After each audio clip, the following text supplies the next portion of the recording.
Words travel world and translation does the driving. A very good afternoon to one and all present here, our Honorable Director of Amity School of Languages, Professor Dr. Kumkum Ray Ma'am, our respected professors, my colleagues, and speakers for the day who are gathered in this meeting on the day 3 of International Workshop on Translation, Media, Cultural, and Demographic Expanse. We, as the anchors of the day of ASL Department, welcome you all. George Steiner famously wrote that all acts of translation are acts of communication. Being a student or scholar of translation offers many different experiences. Students not only acquire the skills of a translator, but also learn how reading and interpreting a translation differs from engaging with a text in its original language. The study of translation theory equips students with the conceptual tools to understand challenges faced by translators and to analyze and write about translations meaningfully. We now cordially welcome our guest, Dr. Sachin Kumar, Assistant Professor, Amity School of Engineering and Technology.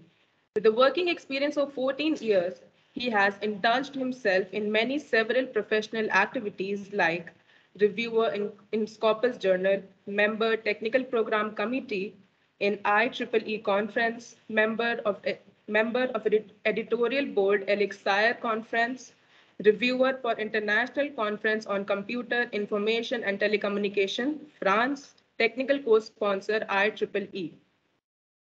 Currently, he's teaching digital image processing, digital communication, control system, image processing, pattern recognition, and he has a PhD and he is a PhD in electronics.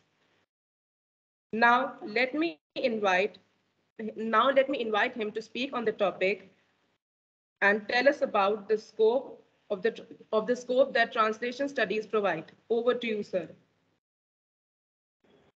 Thank you so much, Kanak and Srishti. Am I audible to you guys? Yes, sir. Yes, sir. And visible too? No, sir, not exactly. Now you are visible, sir. Thank you so much, Kanak and Srishti, for those kind words. Hi, I'm Dr. Sachin. I'm from Amity School of Engineering and Technology. Just to give you a brief that what we would be going through in an hour or so, that you are well equipped with all those technologies and all. I'm basically a technical person. I am a doctor in basically engineering, electronics engineering.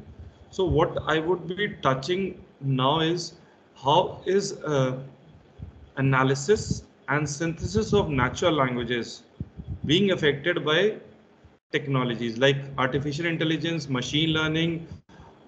We recently call those as disruptive technologies. Disruptive technologies means those technologies which basically have totally changed the thought process of the generation. Okay, so just to give a brief, before I start off my lectures, all of you must be using basically smart devices, right? Smart devices means basically any smartphones or basically your laptops or anything. And once you Google something through your device, what happens is, be that be a picture or a dress material or some product that you might have liked, and then you put it on a trolley, and then you later on you want to buy it. What happens is the data that you generated during the process of selecting those items and buying that item is kept secured. Once you go on for a movie, the movie that you have selected is a data, and based on that data, you keep getting recommendations out of that. Supposingly you listen to a music, you went through a movie or listened to a song online. What happens is the Google starts suggesting you songs with the same genre or of the same singer or of the same basically a movie. Something common is there, and then you keep on selecting, or basically then you keep on getting recommendations for that. So that is the idea behind that, what exactly are the techniques and technologies.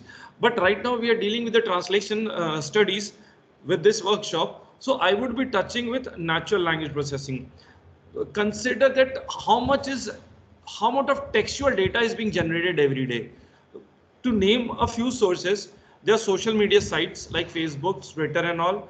Then there are blogging sites. Then there are electronic newspapers. Then there are platforms in which people address different groups. So there are a number of sites, but these are the textual data. Apart from these, there are a lot of information which is flowing through images also. And all these images are being generated in volume and capacity of gigabytes every day. To process that information, textual information or the visual information, we need specialized tools. Okay, so this was a little brief that what you would be going through in next 1 hour. I'll be sharing my slide. Just let me know when it is visible to you guys.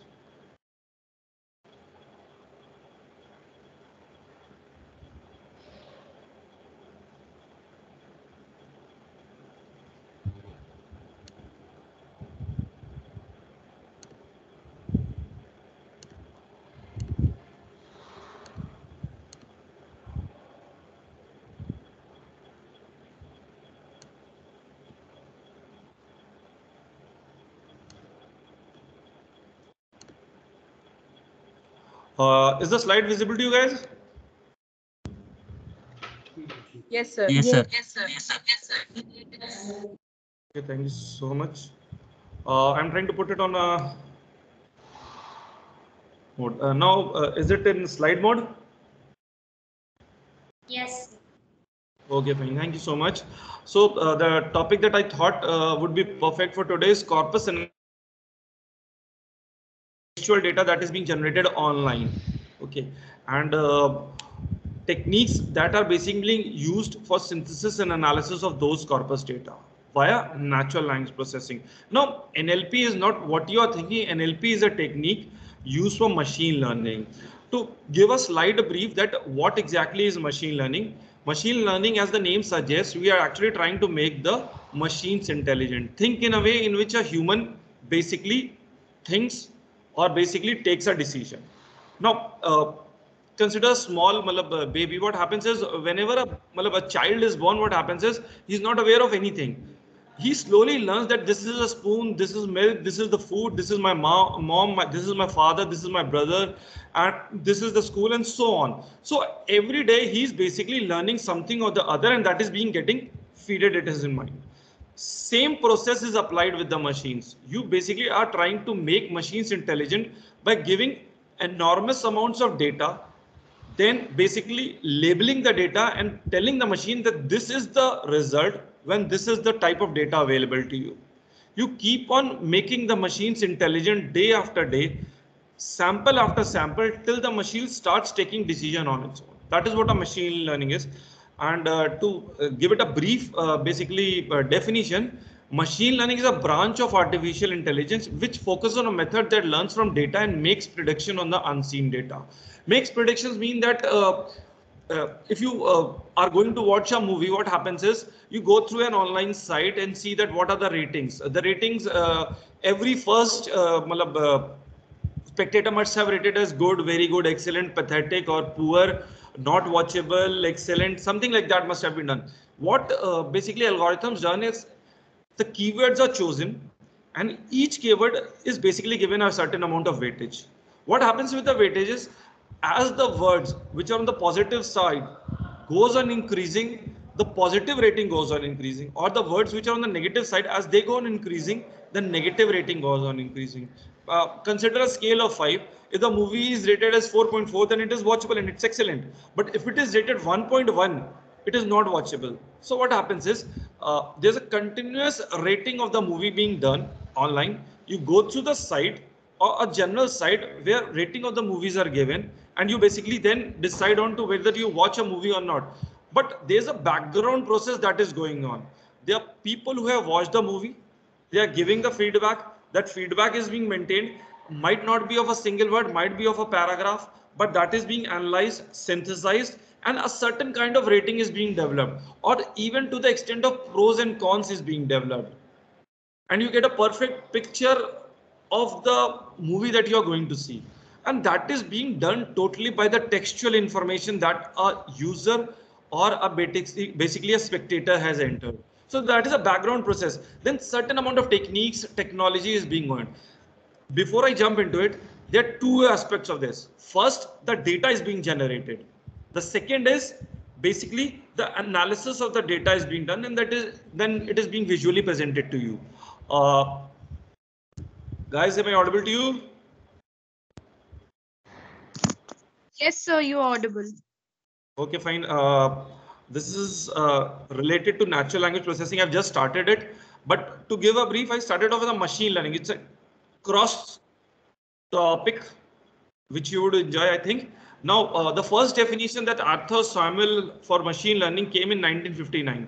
It suggested that the field of the study gives computers the ability to learn without being explicitly programmed. You are making the machines intelligent. A similar definition was given by Tom Mitchell, but with a difference that it is also measuring the performance of the algorithm.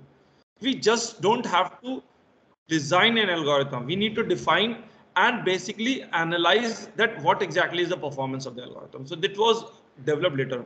You can see the difference. The first definition came in 1959, but the later on, when the things started practically working, happened in 1998. Okay. So I'm trying to move the slides. Okay. So what exactly is the basis of? The goal of the machine learning is basically you have an input, you have an output, obviously. But before you start working on any model, you need to design that model. And for designing that model, you need lots of information. You need labeled data. Label mean that if you want to develop a model, you already should have a labeled model data with you, that if this is the basically data, then that is the output. Just to give an example, supposingly there are certain kind of diseases which are very similar to each other. Like example, you have a cold or a viral. Uh, Out of 10 symptoms, supposingly 7 are same, only 3 are different. Then for these kind of diseases, you take around 100 patients data that you already have that labeled as viral or cold. You train the machine, you develop the model that if these 10 symptoms are matching, it is cold, and if this 10 symptoms are matching, this is basically a viral. And once you have trained the machine, you start taking input of fresh data, test data. And when you input the test data, you decide on whether the person is suffering from a cold or basically a viral. But before you develop a model, you need a label data that these are the symptoms, and if these are the symptoms, then this is the basically the disease. So you can as see it from the diagram, there's a training data out here, there's a machine learning algorithm. Machine learning algorithms can be number of algorithms like support vector machines, regression models, but you don't have to go into the details of that considering you're from language background. I would be touching the part in which your branch is actually dealing with, and then basically we develop a ML model to that. So a model is basically the final product of the machine learning. Now, if you basically consider a simple model, basically what is being done, there's a new data out there. You are subjecting to the model development, and you get an output whether the person is infected from a cold or a viral. That example that I just gave. Okay, so there are 3 kinds of algorithms. First is supervised learning. This is basically algorithm in which the labeled data is there. Labeled means that you already have basically input and output defined. You develop a model on that these are the symptoms, and then this is the output. Then there's an unsupervised learning. In this, the labeled data is there, not there. You're trying to create groups of the data. Now, how it is being done? Supposingly you have an institute, there are students out there, there are directors out there, there are faculty out there, then there's a working staff out of there. You on the top belong to Amity University, but on the ground level, you are belonging to different groups like students, staff, faculties, directors, or from people from management. So unsupervised learning, what it does, it doesn't have an output out there. What would be the output of the formula, but it can group you into certain chunks of data. That is what an unsupervised learning is. Then there is a reinforcement learning kind of thing for machines. What it does is basically it works on a reward and punishment basis. You have a text data. You said that movie is basically a good or a bad movie. It is watchable or unwatchable, but it is working on a reward and punishment basis. If the recommendation was right, you get a reward for that, you get numbers for that. But if it was wrong, you get a punishment for that. Your rating reduces. So reinforcement learning is it runs from every sample to sample. Okay. So just to give an example in classification problem, that there's a spam filtering mail. Now spam, take a general example that whenever a spam mail comes, for example, you have won basically a check or basically a prize of $10 million, something like that. What it does is it has few keywords identified. Your mail automatically checks that and filters that mail to either to the spam or the inbox or to the junk. You don't have to classify it. The mails which are being received, which are anonymous or dubious, it gives you a right that you can decide that this mail is a junk and further you would like to keep these mails in the junk. That further in future, if such mails comes, you directly that goes into the junk mail only. But the spam filtering is being done already in the network, and you are basically getting a result of email directly into a spam or inbox. That is an automatic process. So what is being taken care of? The keywords are being searched out there. So that is what is there. And then there's a digit recognition that if you display a digit, even your mobile, there's a hand gesture out there. There's a fingerprint recognition out there. So directly a digit is being recognized and that is being displayed also. Another example, like Twitter popularity, that how many people would exactly listen or basically look into your tweet. Even the political backgrounds, you have seen that if you go through the news channels, they give exit polls and all. What is that? This is a statistical analysis of all the data that is being generated previously. The data is basically analyzed, and depending upon data of followers or basically the results, you are getting an exit polls out there. So tweet was one example to that. Now, what exactly is unsupervised learning? I gave a small example that unsupervised learning means basically that you are categorizing the data into groups. You do not have any label data. The data that is showing, it has circles, squares, and triangles out there in the diagram. What it does, it creates a cluster. It creates a cluster of circles and other data like squares and triangles is one side. Then further that basically algorithm runs, and what happens is another deviation which circles, squares, and triangles are basically segregated out there. So what it does is it creates a cluster of similar groups. So that is what an unsupervised learning is. In unsupervised machine learning, what happens is you do not have an output. You need to group it on your own or certain quantities. In supervised learning, you had an output, you had the sentence, you decide clearly that this would be the output. But in unsupervised, there is no clear boundary out there. You group the items. The third one was basically association. Now association, what it does is it basically algorithm counts the frequency of complementary occurrences or associations across a large collection of items or actions. So association is maintained. How is association maintained? If you have generated certain kind of textual information, what it does, it correlates the words that are being generated, and once the correlation is established, it decides on whether what kind of decision is being taken. For example, that I've already taken, a movie recommender system is there. The movie is pathetic, not watchable. There are 3 words or 4 words happening in continuously. They might be paragraph also. It tries to maintain association of this, and according to the association, you decide on the groups out there. That comes under unsupervised learning. Okay. Now reinforcement learning, as I've already given you a brief, it works on the simple principle of reward or punishment. You give it a right answer, you are rewarded. You give a wrong answer, it is punished. And depending upon that, the rating of basically the textual information is done. Now, before I start off, guys, am I audible to you? Yes, sir. You. Yes, sir. Any questions up till now, or anything that you would like to ask? Anything missing? Any link? Or should I continue? No, sir, please continue. Thank you so much.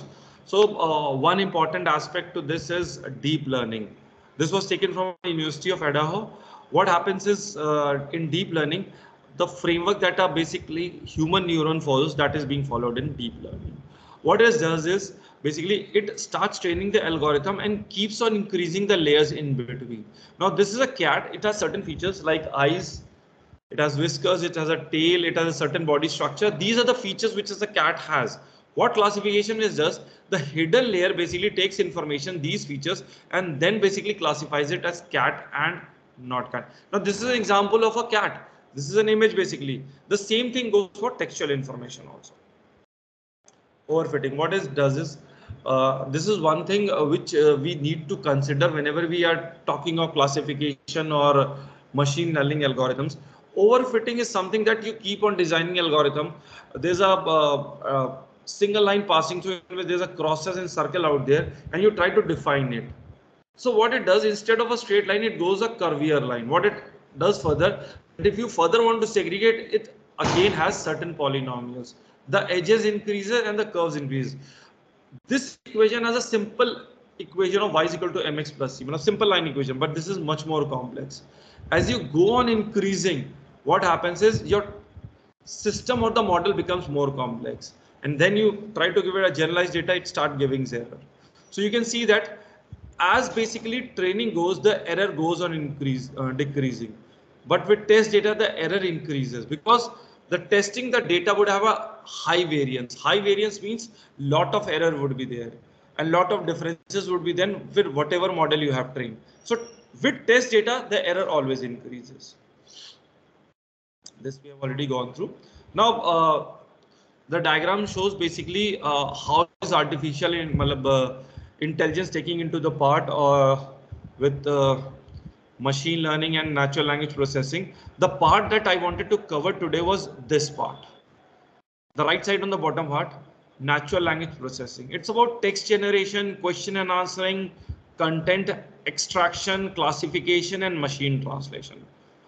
This is something which is being done automatically also. Even if you write something on Google, what it starts auto correcting you. It starts suggesting you that this is the paragraph or this is the line or this is the word that you need to write. You press and enter, it writes on its own. Same goes with the Google. Google is something like keeping track of your everything, every data that you are doing. Even if you have an Alexa, if you find that it retweets to its center every 30 seconds. When you have slept, when you have woken, what song you have listened, all the data is being retweeted and kept at the center server. And the data is very important. Why it is important? Because the kind of things you are buying, the kind of things you are interested, the kind of routine you're following, you're likely to buy similar kind of products which are suiting your lifestyle. What happens is it starts suggesting you, and if any point of time you buy a product, imagine that if a single product is being bought from a single house, what would happen if even the 10% of houses from Lucknow buy a thing? So there's a huge commercial aspect to that. So that is why natural language processing becomes so important. It keeps tracks of everything or every text that you are being writing or you're putting on a social media. Now there are two kinds of things involved with whenever we talk of text. One is speech recognition and other is voice recognition. Speech recognition is recognizing words, sentences, content spoken by anyone, general dictation, transcribing using computer, hands-free, medical transcription, and automatic assistant. So these are speech recognition, very common. Also, you take a Google Assistant, you speak something, and it keeps on writing. There might be errors with that. You use an iPad, it would give less errors. Now with voice recognition, what happens is you can lock your phone with your voice, recognize the accent, pitch, intonation of a person regardless of language he or she speaks. Speaker verification and speaker identification. So these are the two important concepts when we talk of natural language processing. Now this is something in the diagram that I just wanted to show. This is classification. Classification I have shown, machine learning. This is clustering, regression. See, what is important out here is the data. See, if the data is greater than 50K samples, you are going for classification. If it is less than, you are going for clustering. If it is less than that, 100K, you are going for regression. If it is less than that, you are going for dimensionality reduction. All these are machine learning algorithms. Do not go into the details of that, but you see that the data is important. Because we talked about machine learning algorithms. What happens is the data is used for training the model. So the bigger the amount of data, the better the training is. Obviously, the speed would basically be compromised, or basically the time would be compromised. But the more the amount of data, the better it is. So natural language processing forms one important field of that.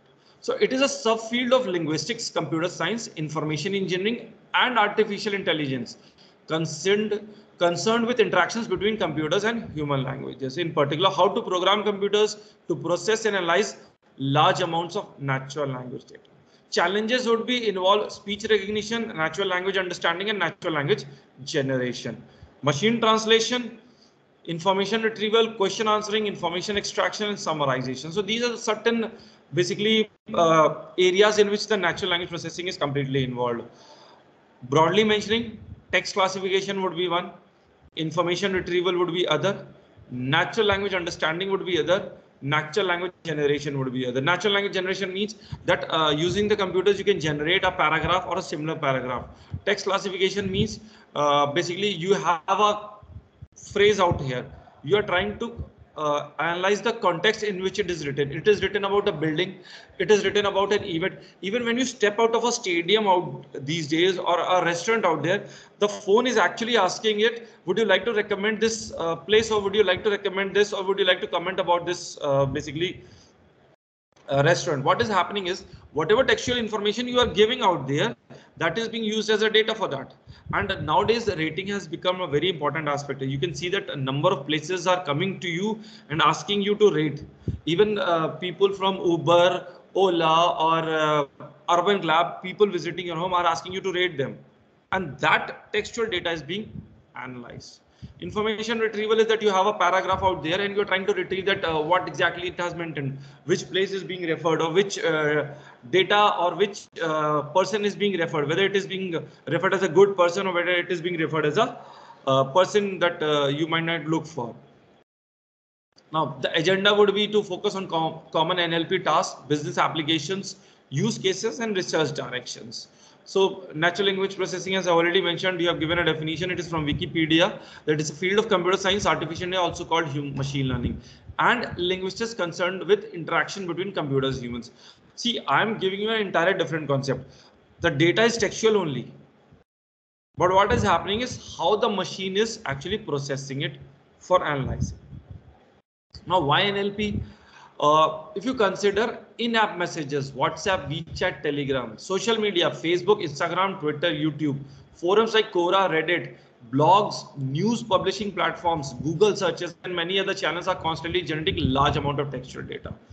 Every second that is being generated. See the amount of data that is being generated, and then you have to maintain that data, analyze that data, synthesize data, and then you have to basically get an output from that data. What exactly is that word's meaning? So NLP is basically for answering question like what is COVID, which gene is associated. So NLP basically what it does, it handles large volume of text data, structuring highly unstructured data or source, because data from WhatsApp, YouTube, Quora would be in different formats, even different languages out there. So NLP is natural language processing, which helps or takes help from computer science or machine learning algorithms to synthesize and analyze. Now, there are certain open libraries available like NLTK. It is the most popular library, Python library. There's a Stanford Core NLP, Stanford Fast and Robust Toolkit, Text Blob and Intuitive Interface for NLTK, Spacey. It's a super fast library for advanced NLP tasks, GenSim, state-of-the-art topic modeling. Then there's a Monkey Learn, text analysis made simple, iLine. This is a software as service. These are open source libraries. Open source means that these are freely available. These are not chargeable. Software as service means these are basically registered softwares and they would be charging you. So these softwares are chargeable. You have to buy that software. iLine, IBM Watson, then the Google Cloud and NLP API, Amazon Comprehend, and AWS service to get insights from the text. So with natural language processing, number of tools are available with computer science and machine learning, and these tools have inbuilt. You enter in word, basically it would give you an output to that. A certain amount of coding would be required, but that is not very difficult with these days. If you heard about Chat GPT, have you heard about Chat GPT these days? Any one of you? Chat GPT.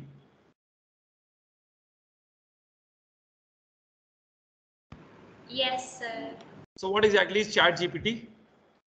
Any idea?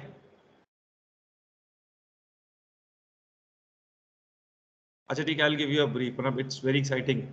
Chat GPT is an artificial intelligence platform. You give it a question, it will give you an answer. Register it. It is free of cost. Chat, CHAT, GPT. It's an online platform. You are stuck into a question paper. Be that with any question from your syllabus or from coding. You write a question to that, it would generate an artificial intelligence based answer to that. It's an online website. People are using a lot these days. CHAT chat, and the next three words are GPNT. Register that and you ask a question, it would give you a complete answer. Be that from linguistic, be that from history, be that from geography, be that from mathematics. It does not support images, but any question apart from that, it would give you an answer. You try to frame a question to that, it would frame a question for you.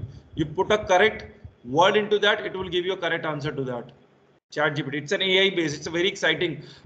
These days coding are going null and void. You write what kind of code is required, or you write what kind of answer is required. It would give you a complete answer to that question. Try any questions from any of your subjects. Do not worry, it would give you a complete answer. Whatever questions or whatever subjects you are studying, put a question to that, it would give you answer. It is using artificial intelligence. That means it is searching entire Google and giving you a correct answer. Try that. It is very exciting. A lot of students from my departments are trying to use it. So what exactly is that? If you have a document, you would like to extract that who did, what was done, and when it was done. For example, Mr. Narendra Modi elected as a Prime Minister of India. There are three basic information. Person is Narendra Modi, Mr. Narendra Modi. Who the position, Prime Minister, what event selected, or basically what is the event. So election was the event. So document extraction and information extraction would mean what was done, who did it, and when it was actually done. Similarly, if you have gone through your email is basically you're using your Amity mail.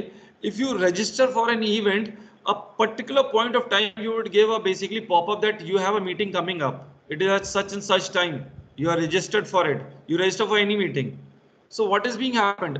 You registered for it, you got a mail to that, and that mail is being monitored by automatically by Google account or by your Outlook Express, and it is popping up a window at a particular time that you need to attend a meeting. How is it being done? You have a mail of acceptance, and that mail is being monitored by your background server, not by your email account, by a background server, and that is basically giving you an alert.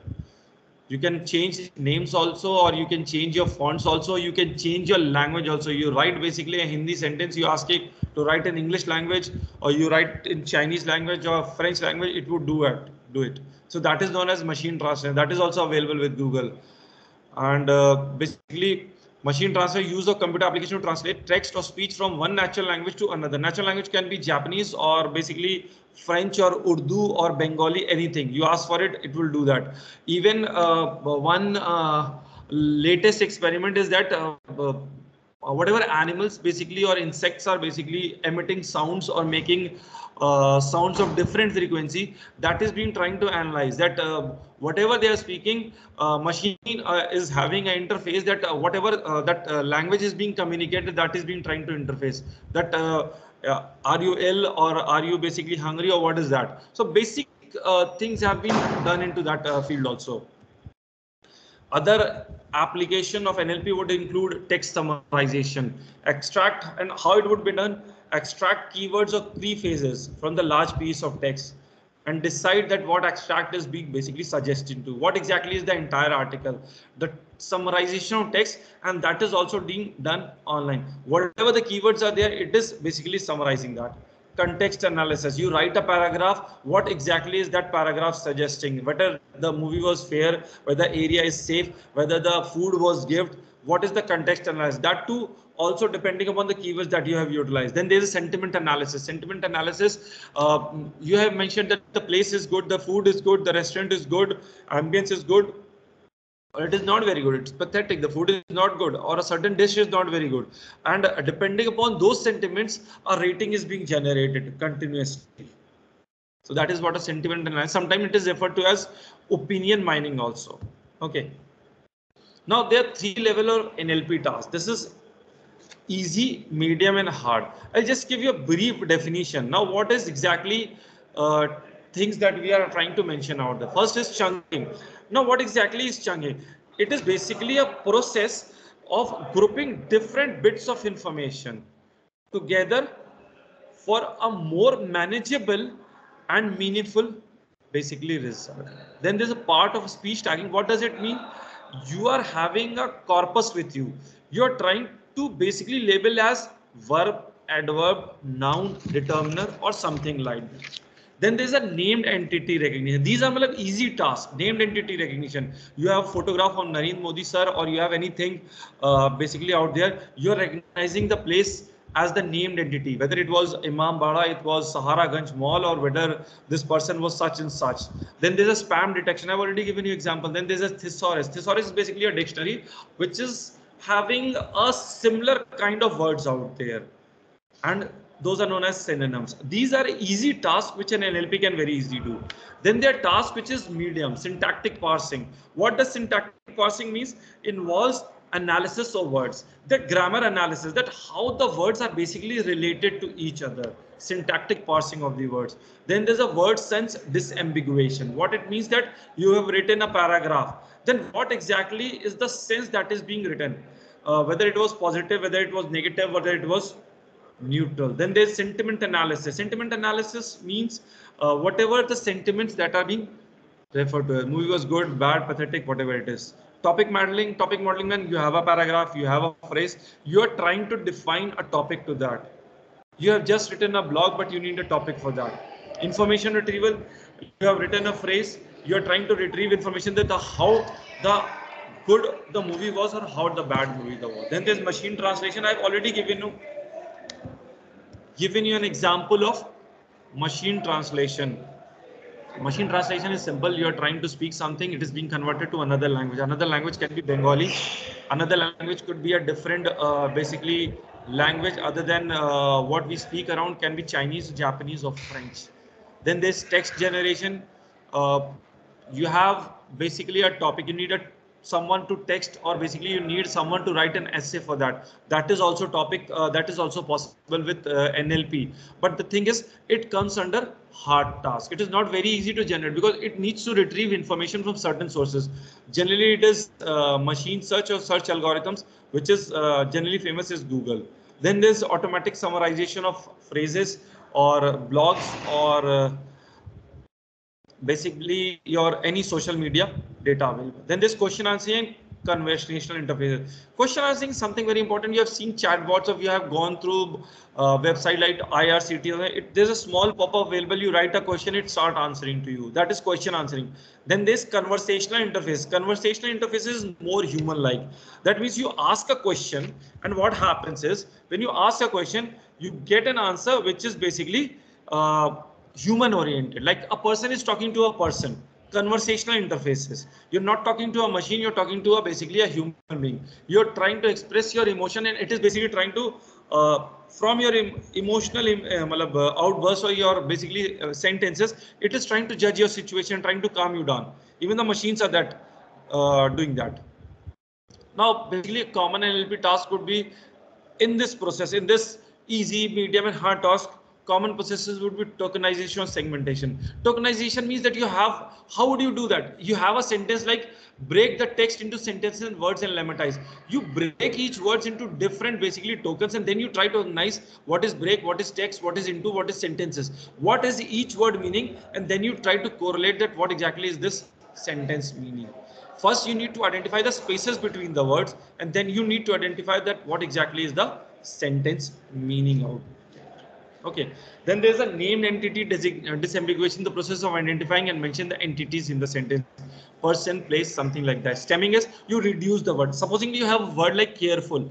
There are two types of analysis out there. One is stemming, sorry, and another is lemmatization. Stemming is that you reduce the word to half. Careful is reduced to car. E is out there. Lemmatization does it in a more meaningful way. Careful is reduced to care. So when you do lemmatization, what is it? Basically keeps the meaning of the word intact. But stemming means you basically cut the word into half, whether it means positive or whether it is meaning anything doesn't matter. Stemming is just cutting into half. Lemmatization means basically you're reducing the word to a more meaningful manner. Then this part of speech tagging, as the name suggests, you're trying to basically label your paragraph into nouns, verb, adjective. I'll just show one slide also which actually does it. Contextual analysis, the process involves breaking down the sentences into n grams. N grams means you have two continuous words or three continuous words. Good movie, that means 2 grams. Very pathetic movie, that means 3 grams. 3 words are associated with it.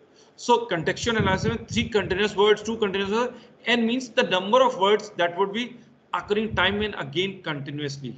So those words are also stored and kept, n grams. Then the sentiment analysis, I've already gone that what exactly is the rating showing that restaurant is good, bad, pathetic, the dish is good, bad, the place is good for visiting, evening is good, morning is good. What exactly is the sentiment about the certain kind of event?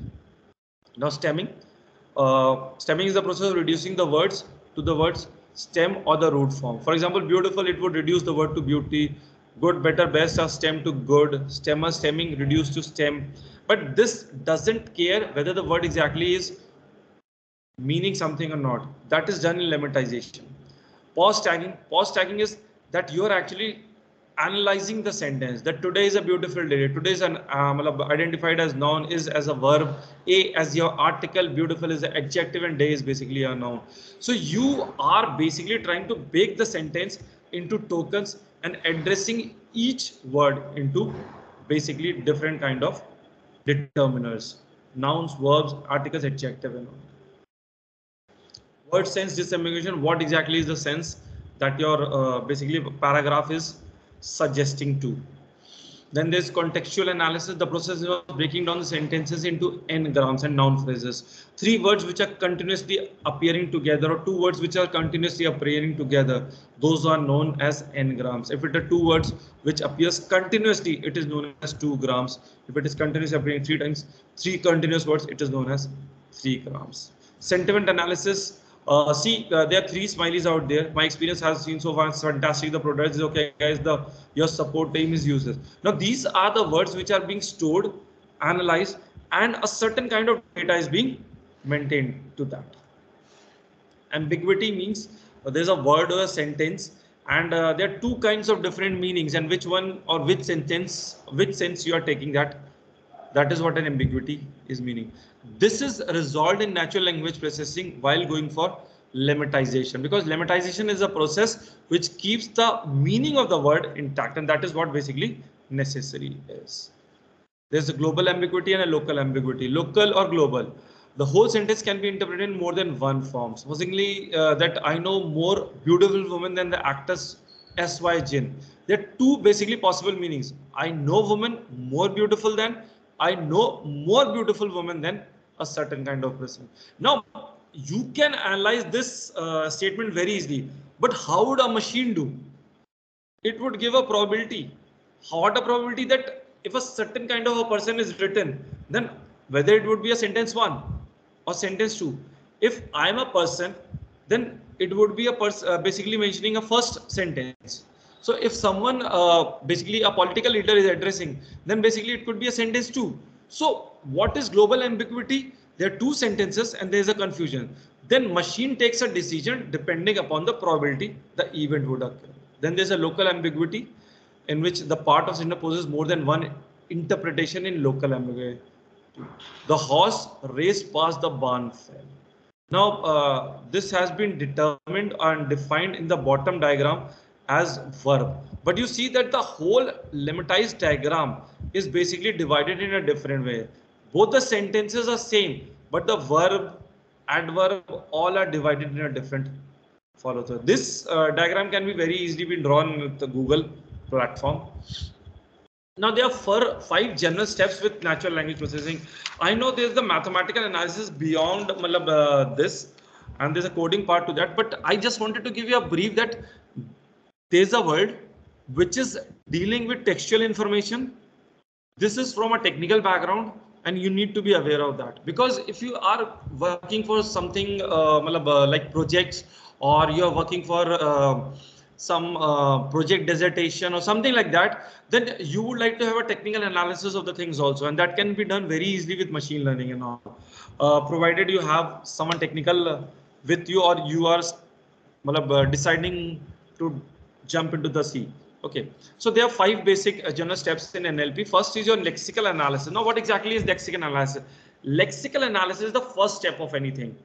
It tries to break the sentences into tokens. How is token broken? The white spaces between the words are taken, and then different words are being segregated. Then comes syntactic analysis. What is syntactic analysis? Whatever the basic sentence is suggesting, logical analysis of that is done. Whether it is suggesting about a movie, whether it is suggesting about a restaurant, that is done by syntactic analysis. Then there is a semantic analysis. Semantic analysis not at all considering that what exactly are you referring to. It is basically seeing a relationship between the words that are appearing. What is verb, what is adverb, what is noun. Semantic analysis sees the syntax of words or the sequence of words that is being done or taken care of. Then there is discourse integration.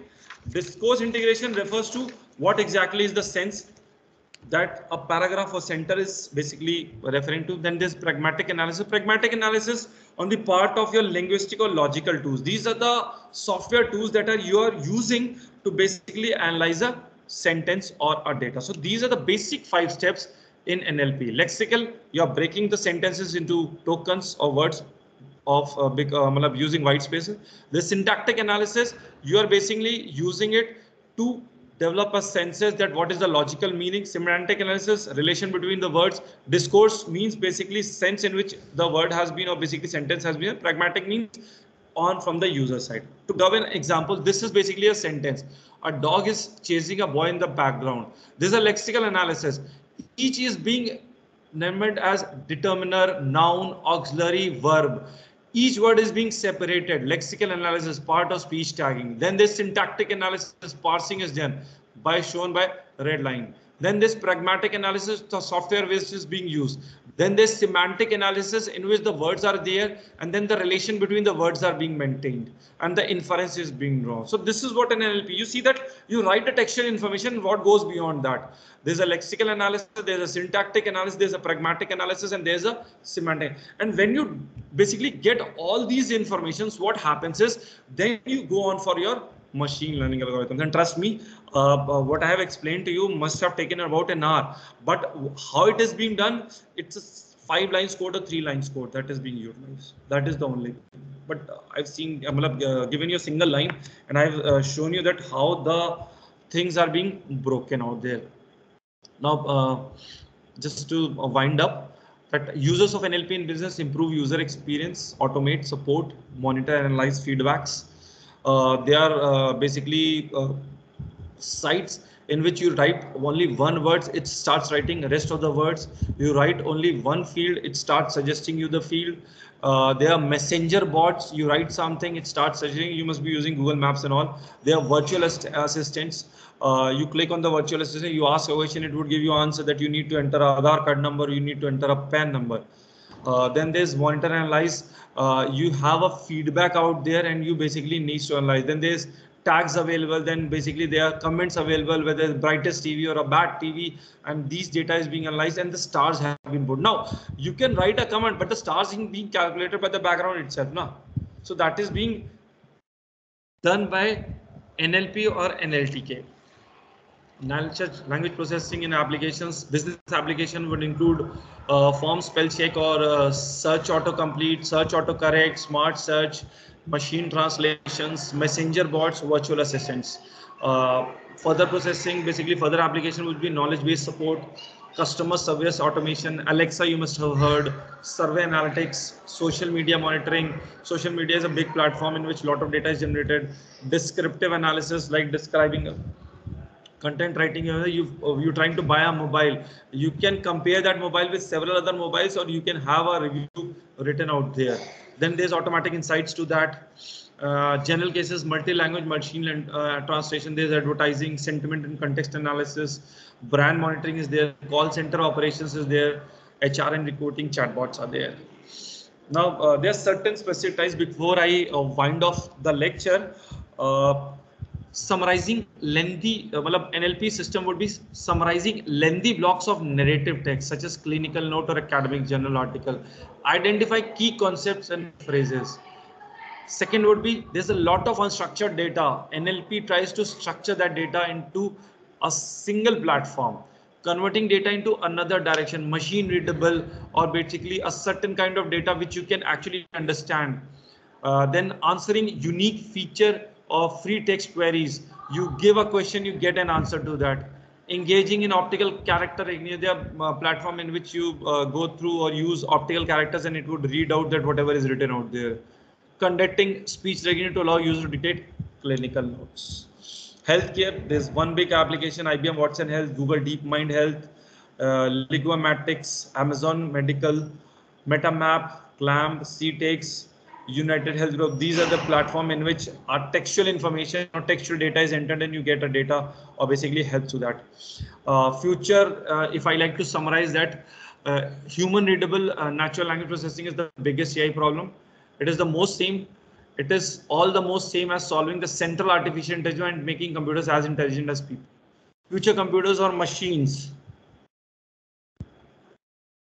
with the help of NLP, we'll be able to learn from information online and apply that in the real world. Combined with natural language generation, computers will become more capable receiving and giving useful resource of information. I have covered generally textual information, but that is not the only information that is available. You have lots of things which is present in image format. You have lots of things which is present other than textual information that can also be processed, but then there are different algorithms. Like for example, you have convolutional neural networks and things like that. Few slides and few details I have escaped because justifying a subject with 1 hour of lecture would not be possible for me. I think it needs much more time than that. Thank you so much for the patient listening. I'm open to questions if anyone has anyone. Thank you, so Dr. Sachin Kumar, sir, for your informatory and illuminating words. We truly appreciate your professionalism for the points you made. Thank you so much. Thank you so much for sharing your expertise with us. The first step to receiving an answer is being brave enough to ask a question. So I now welcome our audience to ask their doubts. You may write in the chat box or raise your hand in order to ask your questions. Srishti, I think I'll pass on the slides that people might go through that. It's a technical topic. They might need to dwell on that. And if anything comes up, my email ID would be available with languages department, probably Shraddha ma'am. You can write to me that. You can write to me on that. Thank you. Thank you so much. Shraddha ma'am. Yes. Thank you so much, ma'am, for the opportunity. I think I could sign off right now. Yes, yes, sure, sir. Thank you so much for joining us. Thank you so much, ma'am. I am now honored to welcome our next speaker of the day, Dr. Sudhanshu Tyagi, who joined us in this field. He is currently working as an assistant professor in the Department of Electronics and Communication Engineering at Thapar Institute of Engineering and Technology. He is also a visiting professor in Jan Wyszkowski University in Polkowice, Poland. He has more than 70 research publications in peer-reviewed journals and is a reviewer for the board of international journal from leading publishers. Also the associate editor of security and privacy journal Wiley. His research areas include lifetime enhancement of homogeneous and heterogeneous WSNs, fog computing, healthcare 4.0, computational aspects of 5G, and device-to-device communication. I would now like to invite him to share his valuable inputs with us. Sir, please. Thank you, Srishti. Am I audible? Yes, sir. Okay. So, Srishti, I have already shared my PPT to the coordinators. So, may I know, do I need to share over here, or you are just sharing that PPT? Sir, as you wish, if you want, we can share on behalf of you. So, I think it will be better if you can share. And Sir, which slide do you want? That PPT? yeah, PPT. So, like Okay, sir. I have shared PPT and 3 research papers. Yes, sir. So it will be better if you can share the 3 research papers to all the participants, because Okay, sure. my presentation is totally depending on that. Okay, sir, sure.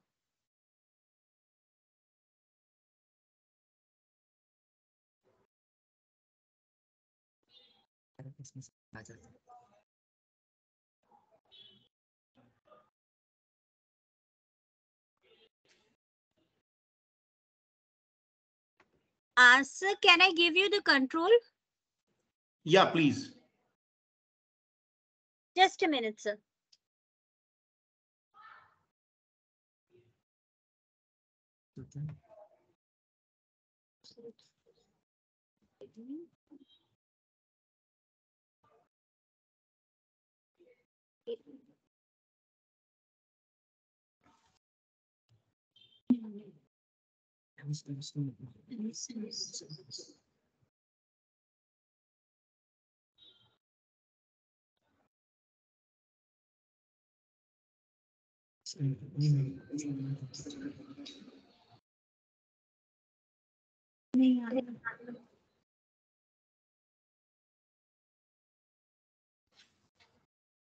So we can do on behalf of you.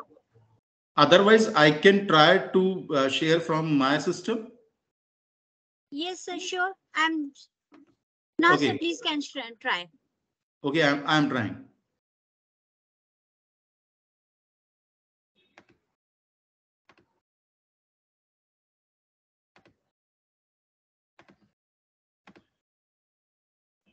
Is it visible? Not yet.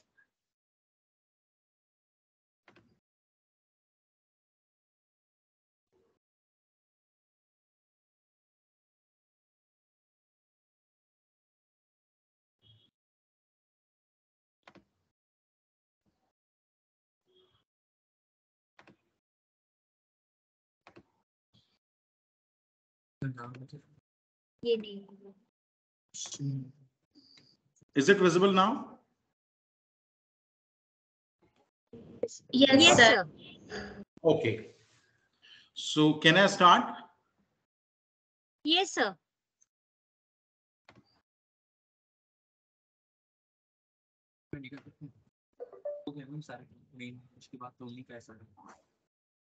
So thank you very much, Amity University Lucknow campus, for giving me the opportunity to be the part of this international workshop on translation studies, culture, media, and demographic expense. As I got the information that this is the third day of this international workshop, therefore, I have planned to discuss few research articles which are already published, and those are related to 5G and ML. So this is the presentation outline. In this session, I have selected 3 research papers which are already published. MBSTA in SCWN. Here we will discuss about the network automation, distributed COMP resource allocation, utility models for bit packet resource allocation. We will discuss over here a numerical problem, and then what is the outcome of that. Then 2 more research papers, namely DIA and TISG in 5G. So without wasting the time, I'm moving further. So step by step, we are covering and starting with MBSTA in SCWN. So it is market-based short-term allocations in small cell wireless networks. Idea for this paper is we want to see the network automation, and in order to achieve this particular task, network automation, the basic which we have already learned so far, artificial intelligence and machine learning is required. So like if you can see the right hand side of the PPT of the slide, in order to have the automation in network, we need to enhance network intelligence to gain some cost efficiency. For network automation is required to reduce the customer service time, the data analytics to craft the services that customers imagine in 5G and IoT based networks. So ultimately, what is the outcome? From network automation, we will have automatic configuration, provisioning, and assurance of network services. So in general, if I'm just taking one part, resource allocation is a part of provisioning. Then in this entire discussion, I'm keeping this attribute resource allocation. And for this, in that needs to be dynamic and scalable to high loads, large number of cells and user equipments in order to have low latency to support 5G services. So now broadly classify into two domains the resource allocation. First is intelligent and second one is distributed. So the basic concepts of artificial intelligence and machine learning will be the part of intelligent. So in the intelligent resource allocation, these such type of allocations permits to personalized to the user behavior. They will be localized that demands in coverage area of a single cell or COMP. COMP stands for coordinated multi-point cluster. That means we are having a cluster of multiple cells where individual cell is having a base station and the cluster of that will be coordinating with the user equipment. And the last one is resilient to abrupt changes in the operating environments. Means if user equipment is mobile, moving from one place to another place, then the changes should be supportive. The second class of resource allocation is distributed in nature. In a nutshell, I have written over here the market-based method, and such type of algorithms allows the allocation from large number of cells and users. These supports to heterogeneous services and devices, and these operates with low latency. Such type of allocations will be the dynamic. That means they should able to react to changing scenarios in an efficient fashion. So like I have already shared the paper. Even you can open the research paper step by step. You can see the terms and learn. I want to share one thing, my experience. When my supervisor given me a task, Sudhanshu, take this paper and you have to understand the concept and discuss with me. So that is a huge task. I'm assuming that hybrid nature of students are or participants are attending this session, students of UG, PG and PhD. And believe me, all will know how to read a particular research paper and what are the crux in that particular paper, how to find that. Therefore, I have already shared my research paper so that you will be able, what are the catchy terms that you should know and how much maximum benefits you can take from that paper in a single or two readings. So you can check. The title of paper is Market-Based Short-Term Allocations in Small Cell Wireless Networks. So let us discuss on this picture. What is your observation? Over here, if you can check, there is one bigger base station termed as the macro cell. And in the second segment, you are seeing a cluster of various base station, which is nothing but COMP cluster, coordinated multipath clusters serving. And in the center, if you can check, you are observing one cellular phone. So this cellular phone is nothing but, we are using a standard notation UE, that is a user equipment. And you can check there are the possible communications are. So first is D plane via small cell cluster, means the dark one arrow. Excuse me, sir. I'm Yes, sorry please. to interrupt you, but the slide is still on the introductory page. The slide is still on the Introductory page. I would request you to please change the slide.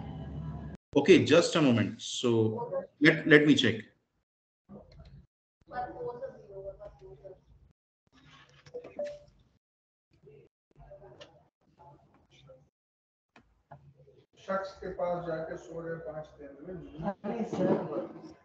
Just a moment. Yes, sir.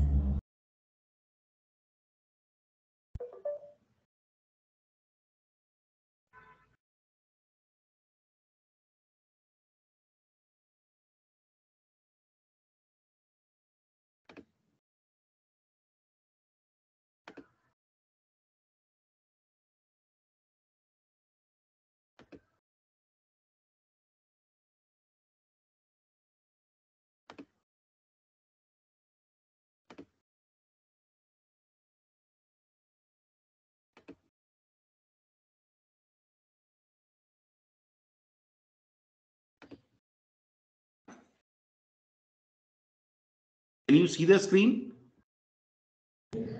Yes, sir. It says market-based approach to resource allocation. Is it the correct one? I'm changing the slide. So right now, network automation in 5G. Can you see this? No, sir. Like publish contains. No, sir. No, it is not visible.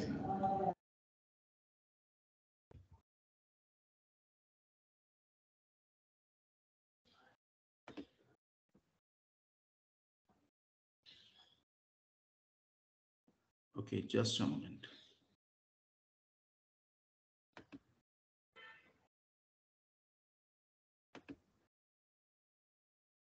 Uh, Excuse me, sir. Can we share on behalf of you? I think it will be better because I don't know what is the issue I am having. Sir, I'll do.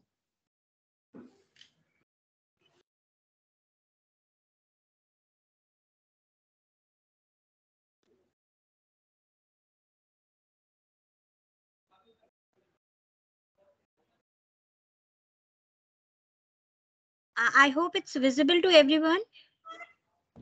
Yes, Yeah, ma'am. it is visible. Sir, from here you want? The next, you can move to the next one. These are the things I have already covered. Network automation in 5G. Intelligent and distributed resources I have covered. Yeah, I was on this slide. Okay, sir.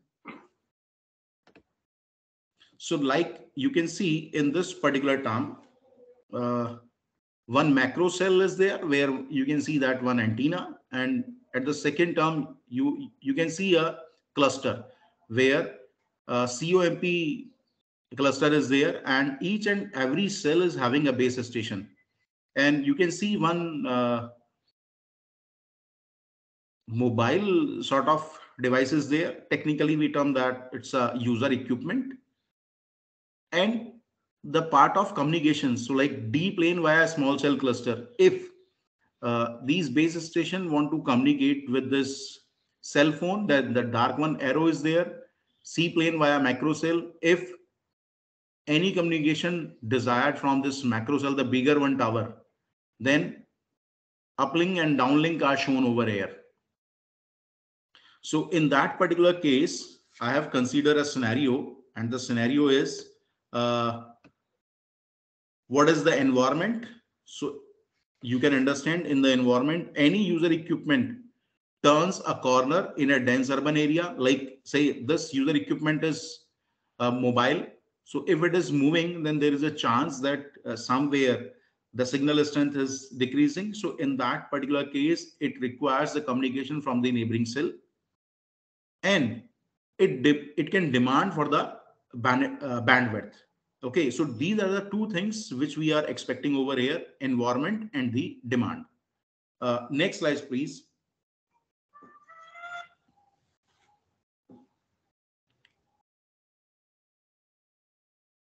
Yeah. So in this particular paper, author have created a problem. Like, what is the work? So you need to understand the main goal of this particular research paper.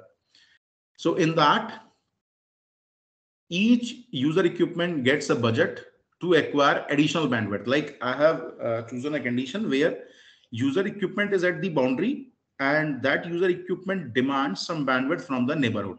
So that particular person has to purchase the thing from the neighboring. Like, you can just assume a scenario like you are going to a market to purchase some product, and there are n number of shops of similar product. So what type of mechanism you require to purchase that particular product? So I think you can have two basic things. First one is the quality, and the second one is the price, the amount. Okay, so I'm assuming that all are having equal quality, so we can have a negotiation on the price. So in a similar fashion, you can understand this problem formulation. So each user equipment gets a budget to acquire additional bandwidth when there is a requirement. So previous slide, please.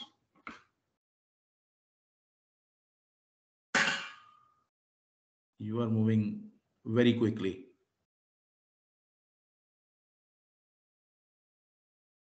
Previous one. Back, again back,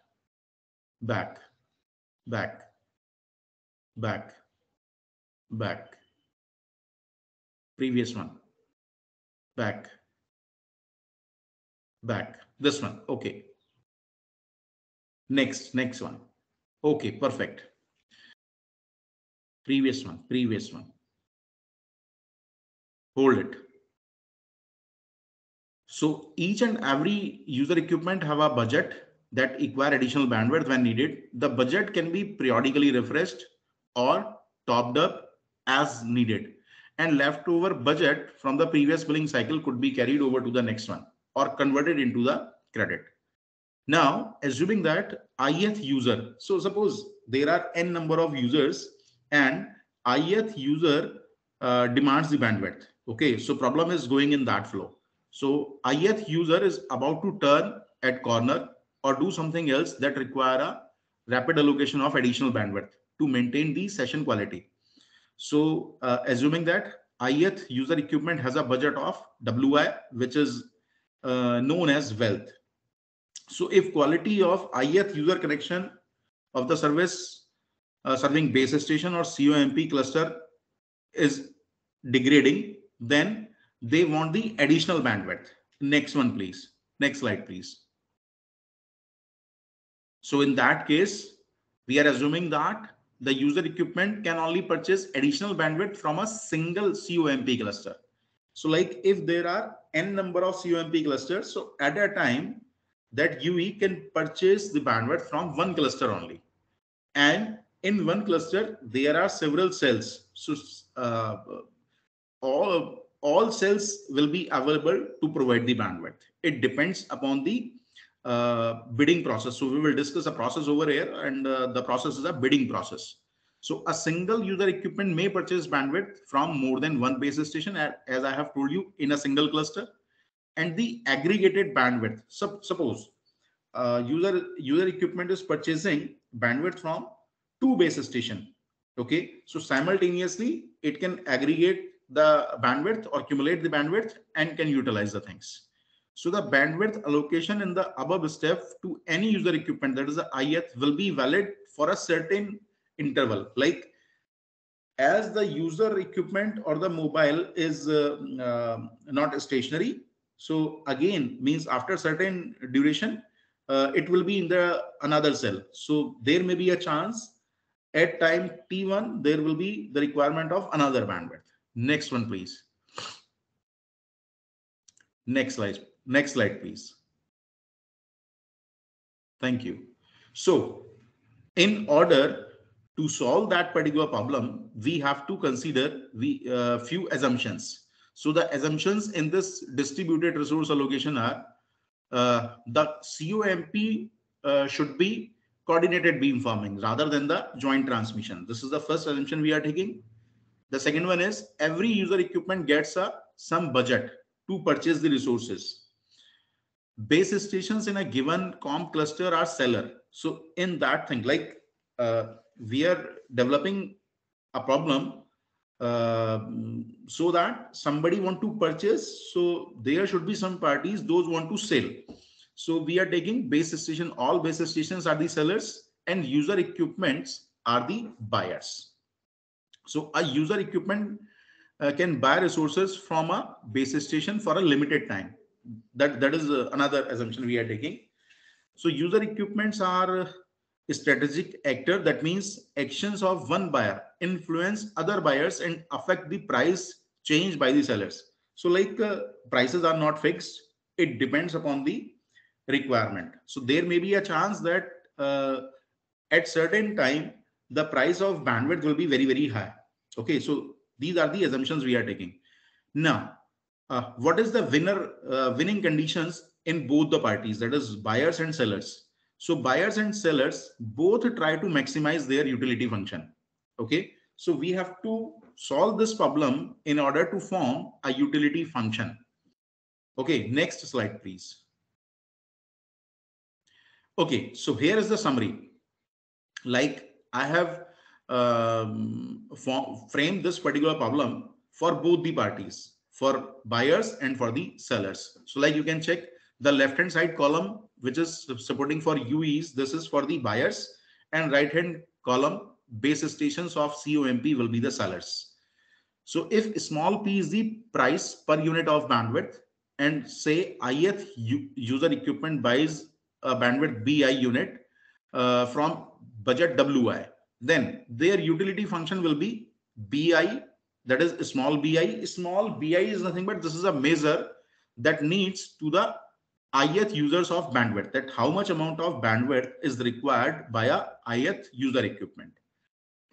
At the same time, the model for base stations or model for sellers, so that will be a profitable model because they want to sell. So the selling party is always interested if they get some profit. So in that, small p will be the price per unit of bandwidth. The cost of jth base station of bandwidth will be the given. Over here, if you can check, we are using a notation AJ. So this notation AJ will be measures of the importance of base station to conserving the bandwidth. That means some bandwidth should be available with the base station. Okay, and utility of profit for base station is given over here with the relation. Now, whatever be the segments that you have learned in this workshop, that is of artificial intelligence and machine learning, so various algorithms are there. You can apply these algorithms, whatever the basics you have learned, and you can train these two variables A, J, and BI, which I have marked over here. Like AJ and BI are the predictions that can be done by using any machine learning models. Okay, next slide, please. Now, so just on the previous slide, we have discussed about the two models. One is for the buyer and the second one is for the seller. So for seller, we have discussed the profit model, and buying model we have discussed for the buyer side. Now we have to check their pricing. So at equilibrium condition, demand should be equivalent to the supply if there is no profit, no loss condition. So price per unit bandwidth can be calculated by this bid of I. So bid of I means the bidding performed by ith user equipment. So it can be calculated by BI into WI, where WI was the budget, okay, or the wealth of the ith user, and BI was the training variable, which we have seen on the previous slide. So if bid ith is defined as ith user equipment's bid for bandwidth, and ith user equipment get the bandwidth bi by paying a price p, such that the condition is, so over here I have marked the equilibrium condition, that is p into bi will be equals to bid of I. So like depending upon that particular bid, additional bandwidth can be purchased by this ith user. Next one, please. Sorry. Now, idea will be more clear if we see one numerical example. So whatever be the things we have learned from this paper, now I'm setting a problem for bandwidth allocation, assuming that there are 10 user equipments which are bidding for a bandwidth, and in the cluster there are 4 base stations of COMP. Each and every base station can have 25 units of bandwidth. All bandwidth may be used for simultaneous transmission by multiple base stations. Like this assumption we have already taken. If any user equipment want multiple bandwidths from the different base stations, so that segment is possible. So I have considered the third term in the problem also. Each user equipment has a different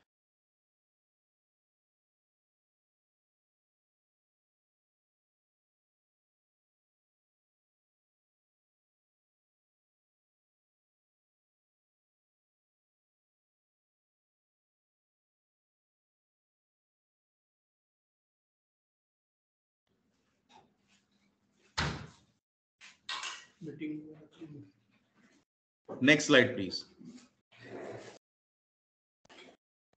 So this is a simulation scenario where user equipments want to download a file, and this is the file structure, 150 into 50 square units. One user equipment can use its default 10 units of bandwidth or buy more from different base stations. One file length unit needs one transmission with 1 unit of bandwidth. And initially, I'm not using any model, any machine learning segment. So I'm just taking a uniform function, having a value from 0 to 1, and I'm training BI and AJ with that. So the simulation result for this is, next one, please. So you can see, this is the situation. And over here, 3 segments we have taken, 1, 2, and 3, where the first one is indicating that user equipment is having a budget of 500 unit. In second case, when user equipment is having a budget of 1000 and user equipment is having a budget of 5000. So 3 scenarios we have considered over here, and 2 different situations, 100 epoch and 1000 epoches we have taken. So you can check the total data transmitted versus overall bandwidth for a bid packet bandwidth. So bid packet bandwidth means where all participating user equipments bidding their process and only one will be selected. So they purchase a strategy and the baseline with fixed allocation of bandwidth to every user equipment.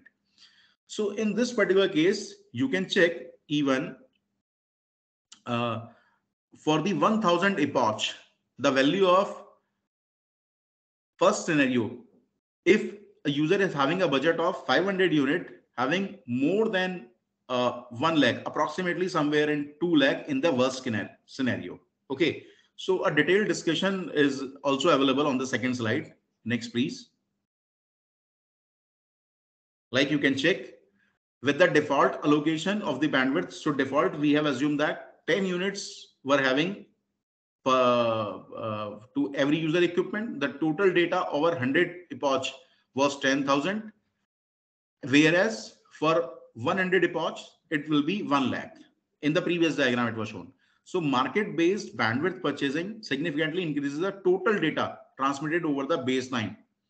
So in that case, if we are having a small budget, say C equals to 100, so even for 100 epochs, the total data is actually less than what is the default bandwidth allocation.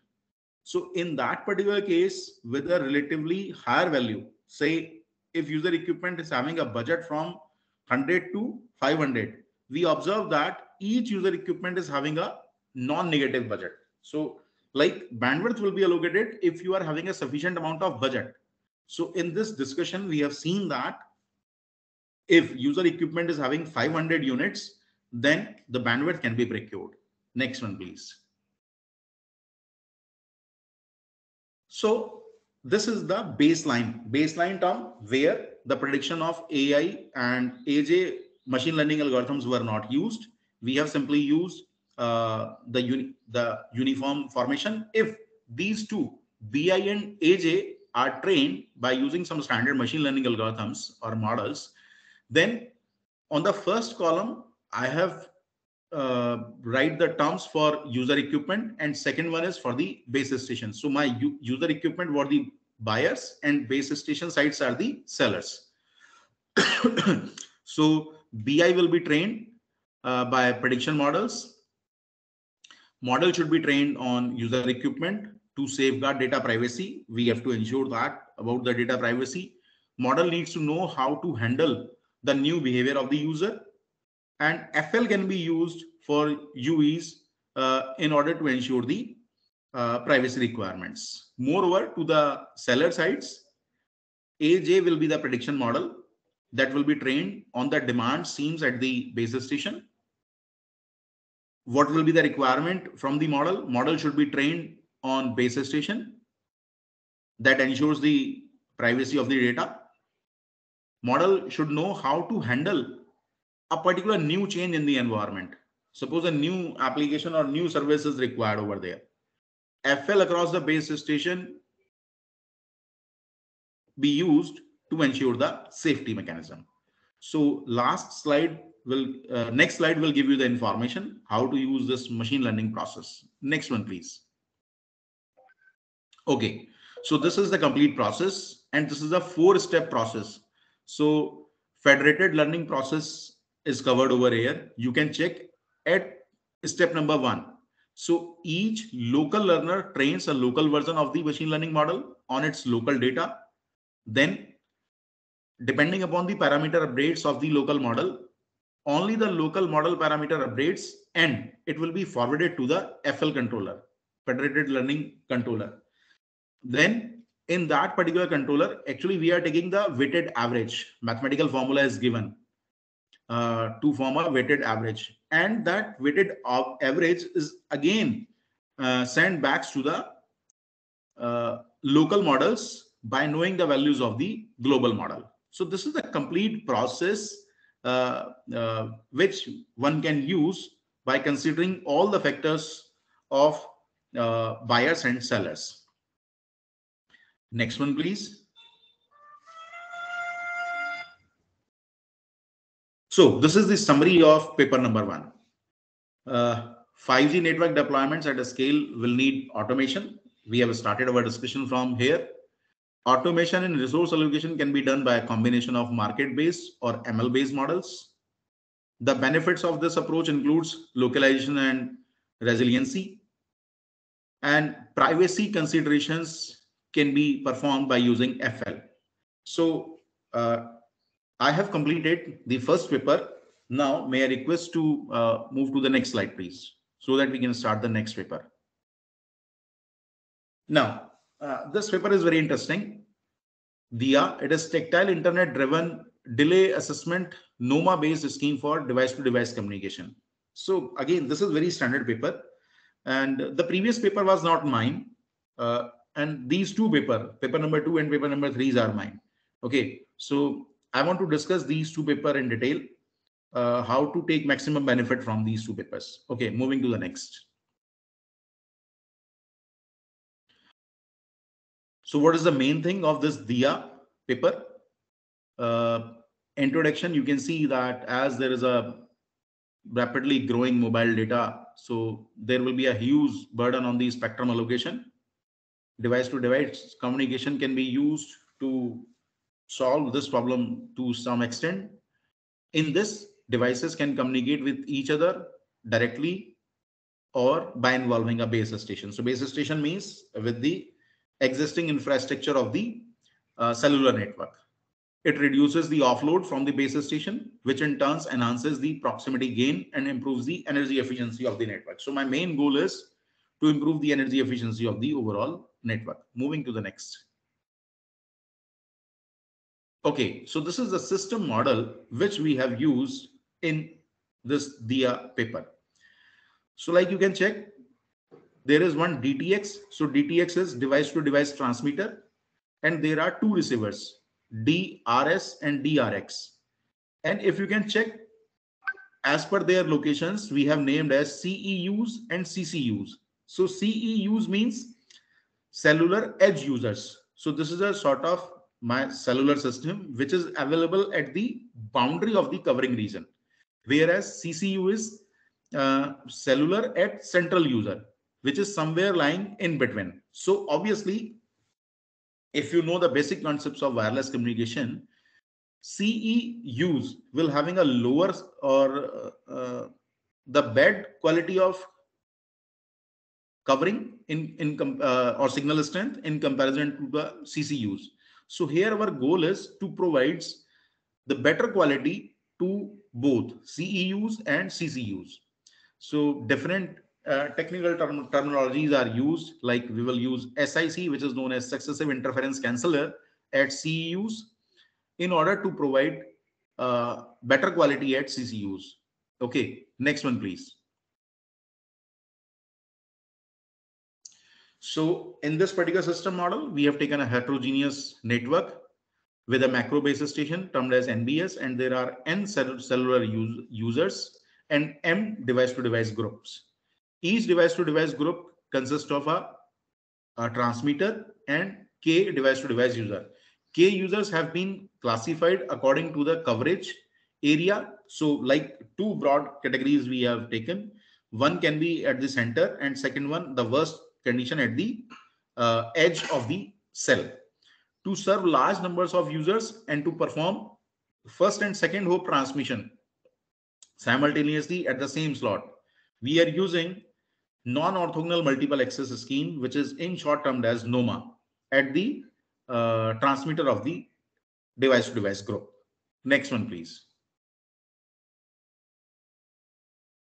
So we have to understand the possibilities of interferences. I have already highlighted, and the things are pretty clear, like cross-channel interference is there, co-channel interference is there, NOMA interference is there, and residual self-interference, RSI, is there. Next one, please. So performance can be improved if we can minimize the interference. Okay. So there are three cases. If you can check over here, relay selection cases. If I is greater than J and I is less than J, and the third one is if I is equals to J. So these are the three cases we have considered over here. The next one is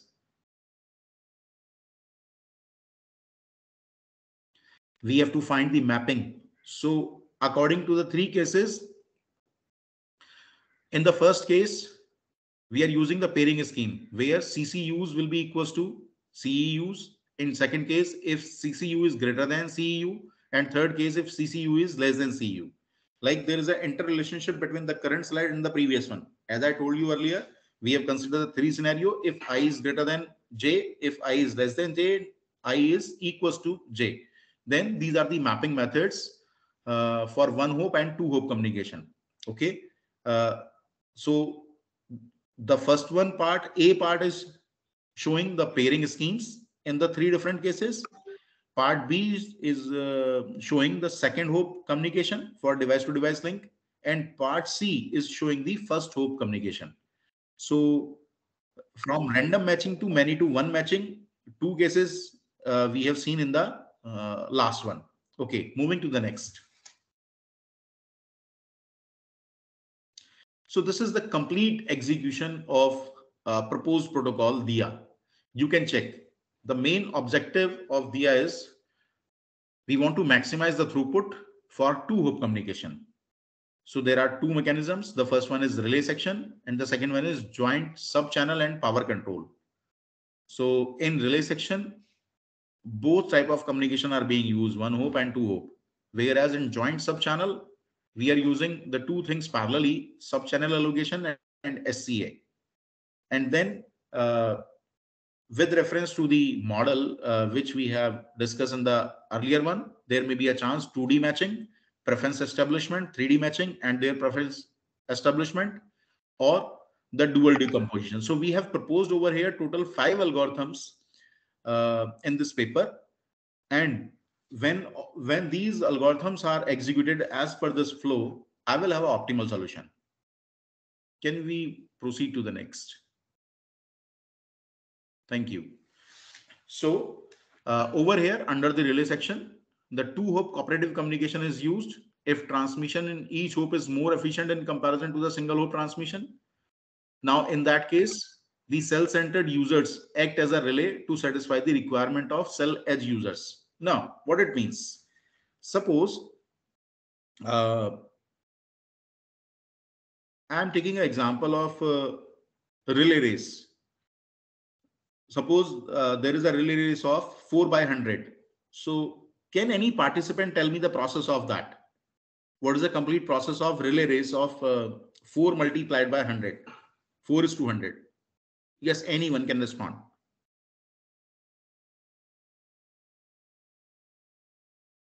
Do I need to repeat the question?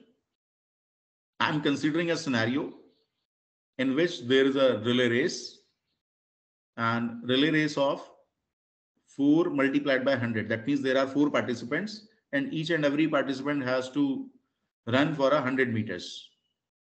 Can anyone tell me the detailed process? Otherwise, it seems like I'm just delivering a lecture to the screen.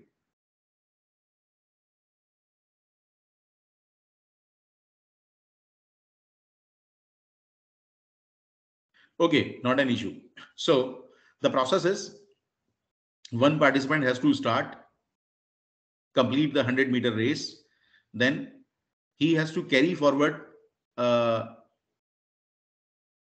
one relay to the second one, and the fourth one will end the things. So in that particular case, if suppose we want to transfer the signal to the cell edge users, and if some cell-centered user is there, so cell-centered user will treat as a relay to the cell edge users. Now the best relay need to be selected among the multiple CCUs. So the main job is to select the best centered users. So in DIA, when relay is located at the center and exists between device to device transmitter and CUs, then two-hop transmission takes less transmission as compared to the other relays. Next one, please. So that is for sub-channel allocation. This is similar with the previous discussion. Next one, please. The third one segment is the power control. So under dense deployment in D2D group, problem of co-channel interference becomes severe, which can degrade the throughput. So the chance to operate DTX and CCU and CCU and CU with a higher SINR region is almost negligible. So to resolve this issue, SC algorithms and the parameter transformation techniques are used at device to device transmitter, which converts the concave problem into the convex. So over here, we use convex optimization problem to get the solution of this one. Next one, please. So this is the performance evaluation rubrics. The optimal performance calculated from the simulations for user pairing of CCUs and CUs, sub-channel allocation and power control.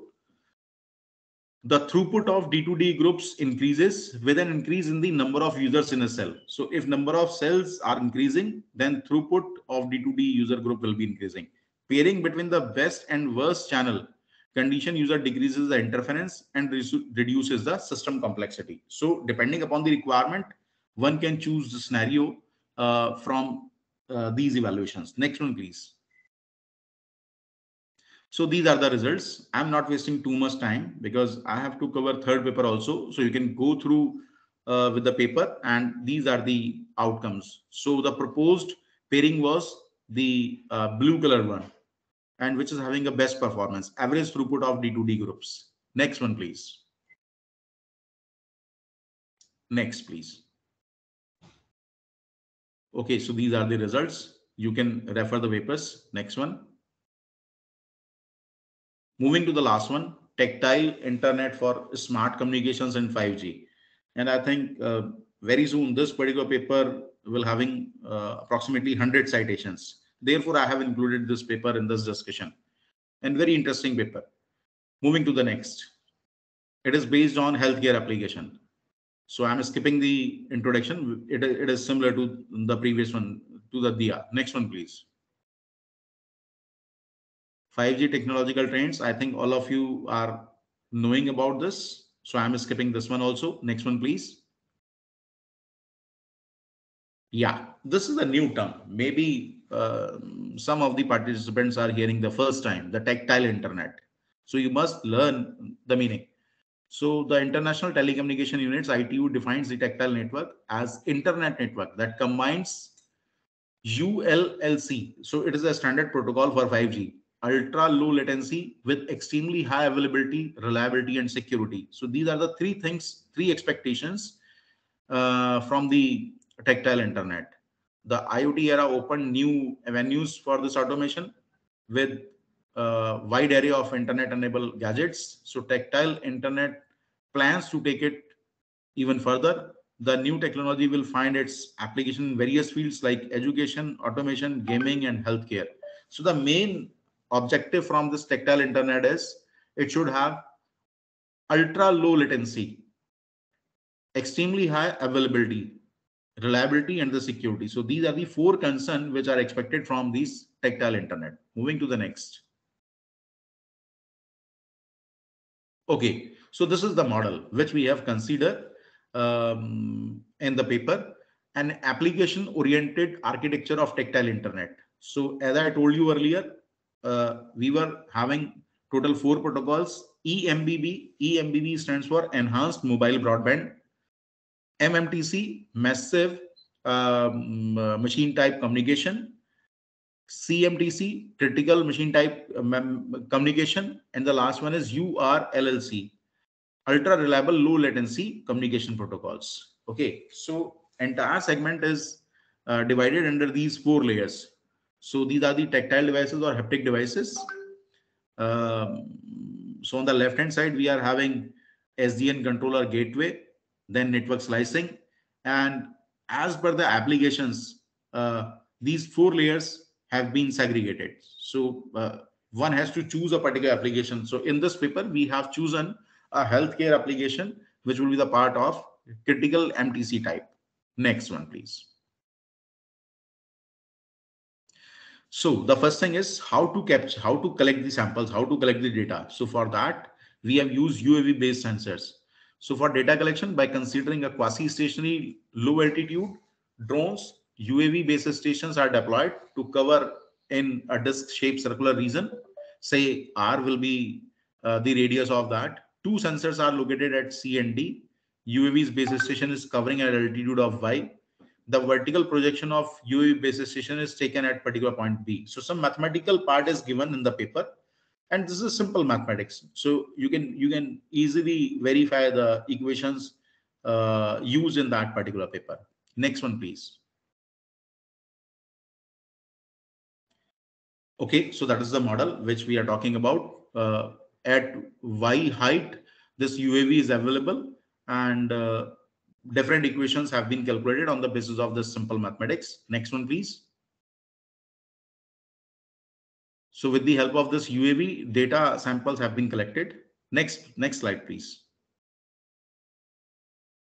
Okay, so TI-based NOMA protocol for healthcare 4.0 was covered in that. The traditional NOMA variants are not adequate to handle healthcare 4.0. Applications such as robotics, telesurgery, teleportation, and neurological issues will be covered in this.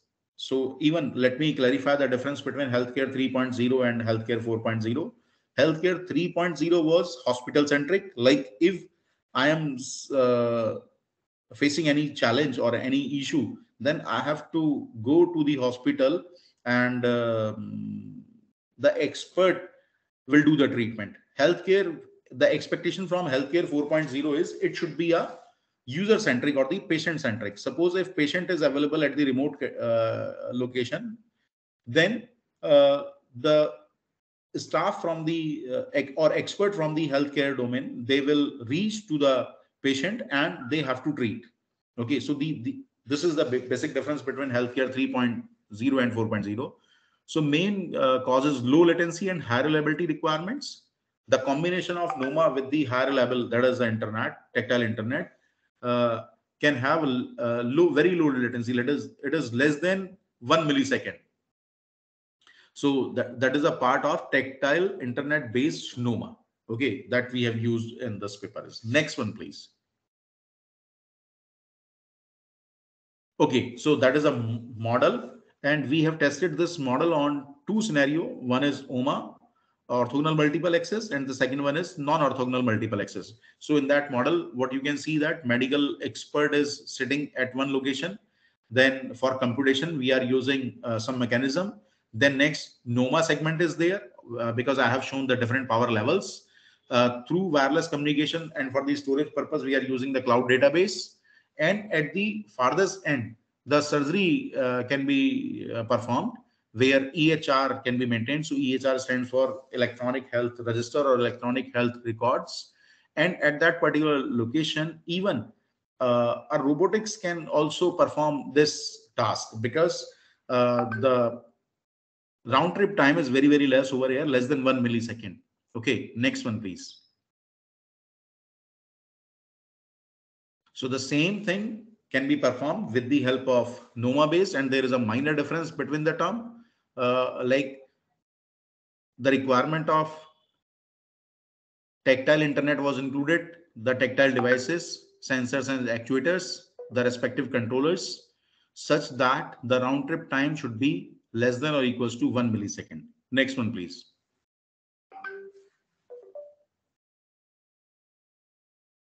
Okay, so for the performance evaluation, the three communication services EMBB, MMTC, and URLC are selected, and we have taken two scenarios, OMA and NOMA, and we have performed the comparison between these two and found that NOMA using the tactile internet is better in comparison to OMA. Next one, please. Okay, so this is the comparative analysis with number of users and sum rate. And we can see that using NOMA, the sum rate will be increases as number of users are increases. And in the second result, we are having the improvement in terms of throughput. Next one, please. Okay, so again, this is the channel allocation showing the average sum rate of FUs. Next one is. Okay, so I think we are on right time.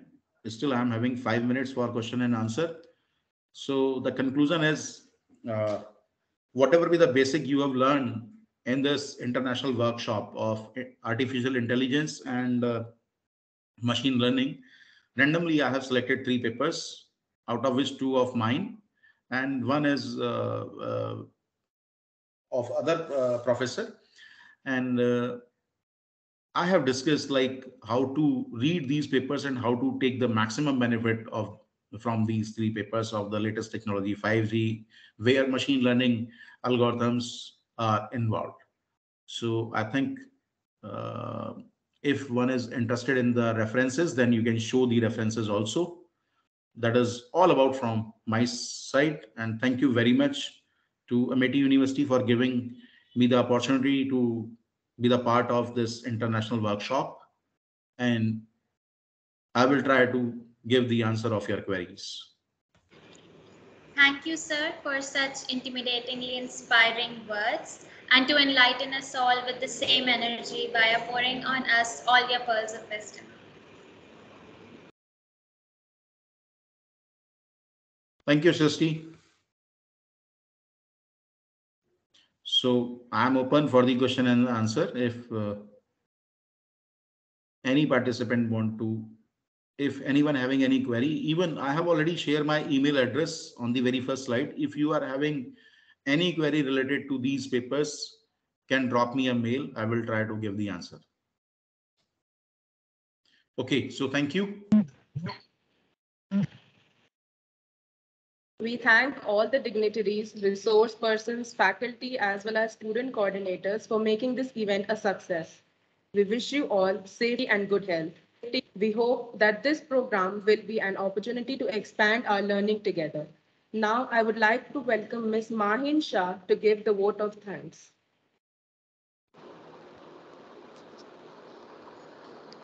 I deem it a great honor and privilege to propose the vote of thanks on this memorable occasion. Let me first of all start by giving glory to the Almighty God for making today's event a resounding success. First and foremost, I thank our special guest, Dr. Sudhanshu Tyagi of Thapa Institute of Engineering and Technology, Patiala, who despite his busy schedule has found time to grace this occasion. And I also express my heartfelt thanks to Dr. Sachin Kumar of Amity University, Lucknow campus for his valuable contribution. My heartfelt thanks to the heads of various departments and faculty who have presented their very precious time. I owe special gratitude to the non-teaching staff and my fellow students who have worked hard to ensure this event to become a great success. I thank all the distinguished invitees who are present here. I thank everyone who have worked behind the screen today. I finally leave you with this inspiring quote by Martin Luther King. An individual has not started living until he rises above his confines of his individualistic concerns to the broader concerns of all humanity. Once again, thank you everyone for your attention and thank you for bearing with us. Thank you so much.